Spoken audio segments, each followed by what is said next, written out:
చేసి ఇటు వితంతు పింఛన్ లక్షణాలు ఇస్తానంటే అది కాంపెన్సేట్ చేస్తున్నారు అట్టించట్టు, అంతకు మించి ఏం లేదు. ఈ కొత్త పింఛన్లు అన్నటువంటి పాయింట్ వచ్చేటప్పటికి కావాలని కోరుకుంటున్న వాళ్ళు 50 ఏళ్ల వయసు ఉన్నటువంటి వాళ్ళు, అలాగే 60 ఏళ్లకి పెన్షన్ ఇస్తానని చెప్పినటువంటి కాన్సెప్ట్, ఈ రెండింటి గట్టిగా కోరుకుంటున్నారు. దాంతోపాటు మహిళలు 1500 రూపాయలు, ఈ మూడు అయితే మాత్రం ఇప్పట్లో చేసేటట్లేరు.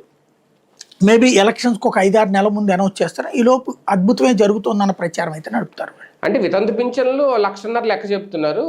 మీరు అన్నట్టు పౌజ్ పింఛన్లు ఏవైతే ఉన్నాయో అది కూడా దాదాపు 2.30 లక్షలు ఎంతో చెప్తున్నారు. 2,30,000 మంది ఎంతమంది.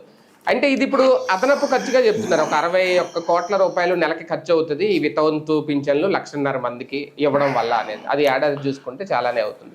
అంటే ఇది ఇప్పుడు ఒక భారం అవుతుందా ప్రభుత్వానికి? ఇది పెడుతున్నాం కాబట్టి ఇంకా 1,500 ఇవన్నీ ఇంకా మేము ఇవ్వలేము అని ఏమన్నా చెప్తారా రేపు? అంటే ఇక్కడ సమస్య ఏంటంటే ప్రభుత్వం ఏం చెప్పినా ఒకటి జనాలకైతే కావాల్సిందే, వద్దనేటటువంటి వాళ్ళు ఎవరుండరు. పాయింట్ అలా దాంట్లో మిస్ అవుతున్నది అలా ఏంటంటే డబ్బులు ఉన్నాయా లేవు. జగన్ అప్పు తీసుకొచ్చాడు ఇచ్చాడని మాట్లాడిన వాళ్ళు మనం అప్పు అంతకంటే ఎక్కువ తీసుకుంటున్నాం కదా, మరి ఏమైపోతున్నాయి డబ్బులు? జగన్ ఇంకా ఏదో విశాఖపట్నంలో కట్టాడు, లేకపోతే పెన్షన్లకు డబ్బులు కట్టాడు, లేకపోతే ఇంకో దానికి పథకానికి ఫీజు రియంబర్స్మెంట్, ఆరోగ్యశ్రీ ఇవన్నీ కూడా కట్టాడు. ఇక్కడ వచ్చేటప్పటికి అవి ఓ పక్కన మూలన పడేసాం, రెండో పక్కన